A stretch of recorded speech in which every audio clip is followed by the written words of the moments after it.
I thought I would be spared having to make another rant video about Pokemon TCG Live.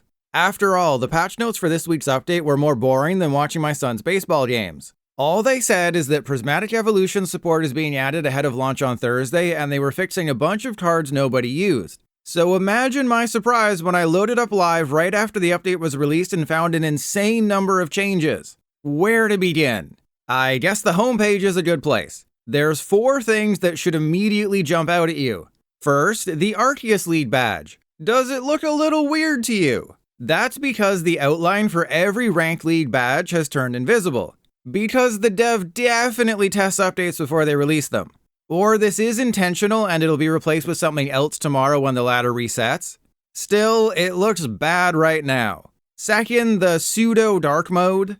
Going from red to black on the banner is an improvement, but it's not the actual dark mode we want. And in making this change, they screwed up the stats screen by having it weirdly extend like it's a stall player hitting 5 items with Misfortune Sisters. Third, both of the currencies are different. You might think it's just the look, but nope, they changed the names too. Crystals are now known as trainer points, while credits are now known as trade credits. The function remains the same. Trainer points are still used to buy items in the shop plus cosmetics, with trade credits used to craft specific cards to build decks. However, Professor Fur is wrong about the fact that you can earn trade credits by leveling up your profile. But I'll touch on profile levels in a second because I have to rant a lot more right now. Remember, none of these things were mentioned in the patch notes uploaded last week. Pro tip to developers of video games, if you're going to change the only 2 currencies in your game, you should tell your players. And if you think I'm overreacting to this, you're right. Also, look at this post on the official Pokemon website posted 5 days before the update. Notice how they use the words crystals and credits? And there's no mention of trainer points or trade credits? Yeah, this is a bigger blindside than that Sandra Bullock movie turning out to be a lie. You can also go to the official Pokemon TCG Live FAQ and see mentions of crystals and credits everywhere, making me think the dev forgot to tell the higher-ups they were making these changes. Speaking of crystals, there's a scandal that has arisen. If you'll recall, on Monday I uploaded a video about how to earn crystals fast. I waited as long as possible to upload the video so it'd be future-proof for all of 2025. When they didn't mention any changes in the patch notes, I went ahead and posted it. Naturally, a day later, they removed crystals and replaced them with trainer points just to spite me. This move totally isn't to bring it in line with Pokemon TCG Pocket's pack points, as they totally don't take the slow night march to adding microtransactions. Anyways, crystals have seemingly been nerfed. Right after the update went live, I received numerous reports from players saying that they're now receiving just 50 crystals from leveling up when it used to be 100. Since I'm at level 169, I can't relate to you non-prestige normies, but from what I can tell, this is affecting a large number of players. Profile level up rewards aren't the easiest thing to check because they completely changed them with the removal of coins late last year and haven't given us a progression list. So it's up to the community to identify these changes. Considering it's more than 1 or 2 people saying this and it's like the entire PTCGL subreddit, I have to believe it's true. Personally, when I reached level 169, I received 100 crystals, then 100 again at level 170. So while they definitely nerfed profile level rewards for certain players, maybe prestige players who cross level 100 aren't affected? Who knows? Getting an actual answer to that question will require the dev actually communicating with us. If you want a deeper dive into how bad the game has become in just the last 2 months, here's an unscientific look at how many credits a brand new player could earn in their first month spending their first 6,000 crystals. Back in November, when the Charizard League Battle Deck was 600 crystals and shop limits didn't exist, a new player could earn roughly 24,000 credits in that first month buying 10 of them.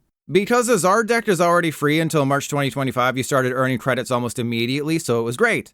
But now you have to buy the Shadow Rider deck the maximum 4 times, which gets you 12 to 13,000 credits, plus a Miraidon deck, which gets you 2 to 3,000 credits on top of that for those 6,000 crystals. While my math should never be trusted, the fact remains the same. You're earning around 9,000 less trade credits each month due to their exciting changes to the economy.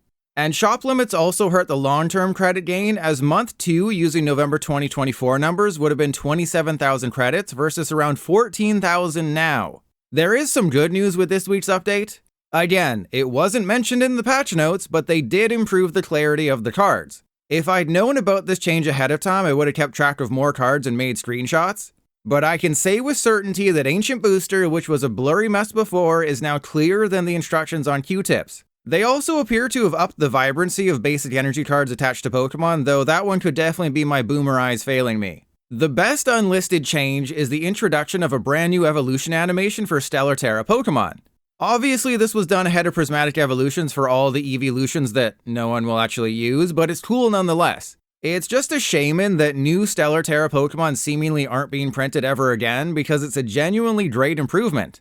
Of course, they had to find a way to screw up this visual change. For starters, why are they spending so much time on visual improvements when there's still tons of freezing and card select issues? Anyways, the main issue is that the evolution animation only happens some of the time. These clips were recorded in back-to-back games using the exact same deck. In the first, every Ceruledge had the animation. In the second, none of the 3 Ceruledge I evolved had the animation. I don't see how this is possible because we know the quality control on this game is super high, but I'm assuming it has to do with the prize cards or something. Again though, we'll never get a straight answer from the dev as to why things are the way they are. The other visual change you might have noticed in that gameplay but dismissed it always having been there because your brain is mush after watching me play this game for the past 3 years is the contrast. I have good news. No, you're not crazy. Well, I mean, you could be. At least in this instance though, you're not. Yes, the cards are all super bright now, making them kind of unreadable on the battlefield. While Rayquaza used the forbidden H word, they liken the oversaturation to pulling a card from AliExpress. And Patrick pointed me to this horrible Iono variant, which isn't as bad as that Kang variant from Quantumania. So yes, they made changes to how the cards look in live. But like Umbridge said, progress for the sake of progress must be discouraged. Clearly the PTCGL dev hasn't watched Order of the Phoenix. If you think I'm blowing all of this out of proportion as well, I haven't even gotten to the best part.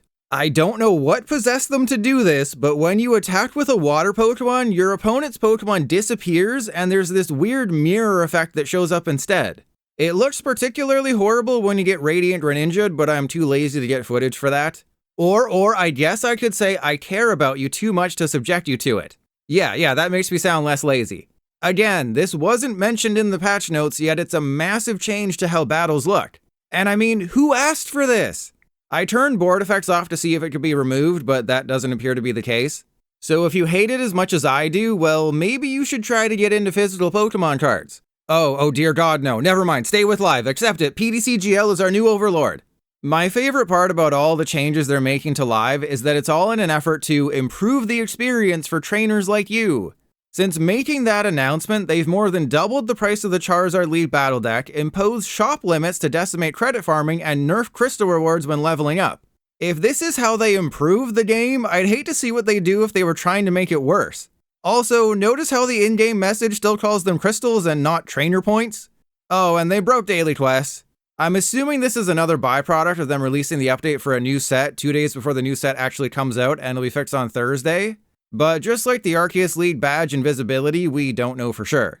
Still, at least today, instead of being able to claim the rewards from daily quests, the quests simply change after every battle and don't progress. They really do find new ways to ruin the game every month. It's honestly kind of impressive.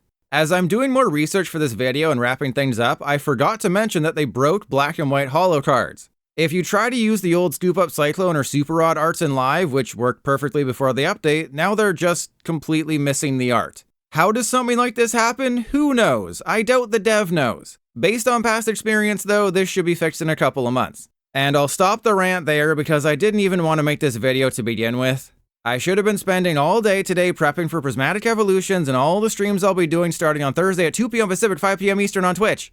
Instead, I had to make another rant video.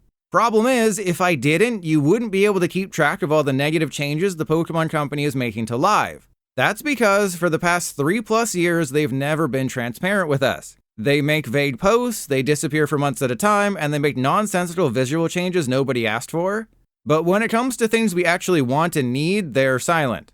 Case in point, the known issues page on the forum hasn't been updated in 3 months, and it still mentions the Premium Pass, which hasn't existed for 2 months. At this point, you shouldn't be surprised that every update makes TCG Live worse in new and unexpected ways. The game's been out for 3 years at this point. The only thing that's changed is the dev is intentionally making the game worse now by introducing these economy changes. The unintended negative changes haven't gone anywhere. But if the goal here is to prep live for microtransactions, they kinda need to show us that they care about the game and our money won't be wasted. But if the first update of 2025 is any indication, you'd be better off using that money buying a sub to your favorite Twitch streamer.